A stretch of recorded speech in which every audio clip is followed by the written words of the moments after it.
Hey everyone, welcome back to the channel. If you're curious about what's shaking up Australian immigration in 2025, you've landed in the perfect spot. Today we're diving deep into the latest headlines. Think deportations hitting legal roadblocks, housing crisis debates, and a blockbuster ban on foreigners buying homes.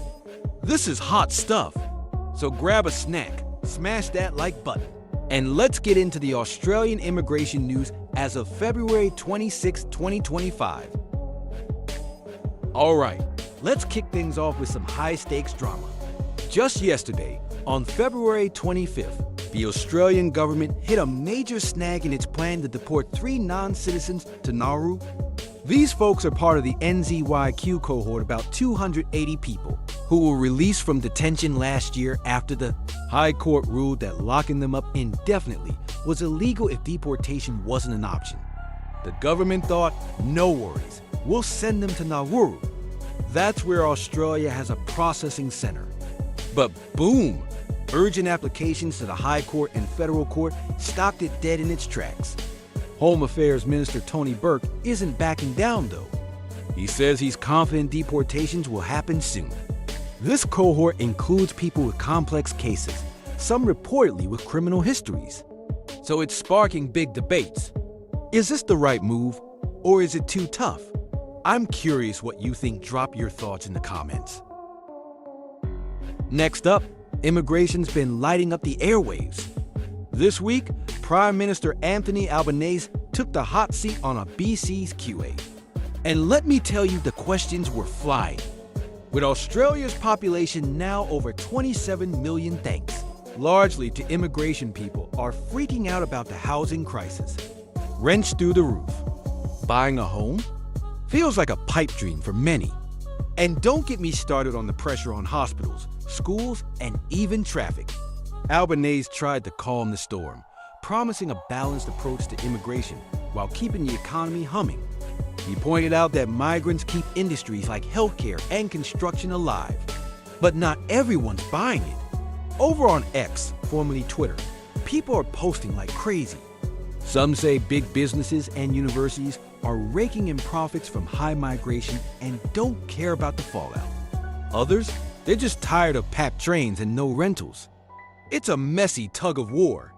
And with a federal election on the horizon, this could be a game changer. So, what do you think? Can Australia keep the doors open without breaking the system? Now, here's a headline that's turning heads. Australia just slammed the door shut on foreigners buying existing homes. Announced earlier this month, this new rule is all about wresting back control of the housing market. Property prices have been insane. Sydney and Melbourne, basically unaffordable for young Aussies. And the government's betting this ban will free up more homes for locals. Foreign investors can still build new properties, but snapping up an established house? Nope, that's off the table now. It's a gutsy call, and reactions are all over the place. On X, some are cheering, saying it's about time Australia put its own people first. Others argue it won't fix the supply issue and might even scare off investment. I mean, imagine saving for years only to get outbid by an overseas cash splash. It's frustrating. Will this cool the market, or is it just a feel-good headline? Let's hear your take. Speaking of opinions, let's zoom out and see what Aussies are feeling. A Guardian poll just dropped, and it's pretty eye-opening. Over half of voters want asylum seekers to have more rights while their visa claims are sorted out. Think work rights, health care, that kind of thing. They're pushing for a fair and humane system, a big shift from the hardline vibes of the deportation story. But not everyone's on board. One Nation's Pauline Hanson has been vocal slamming Labor's open-door policies and saying immigration is out of control. Housing, infrastructure, you name it.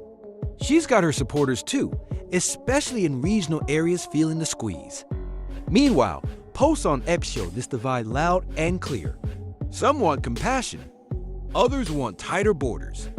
And with the election creeping closer, this split could decide who's running the show next. So what side are you leaning toward?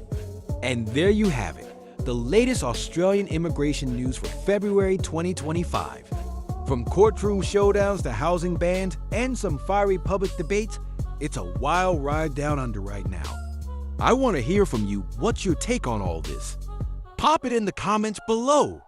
And if you enjoyed this deep dive, give us a thumbs up and subscribe.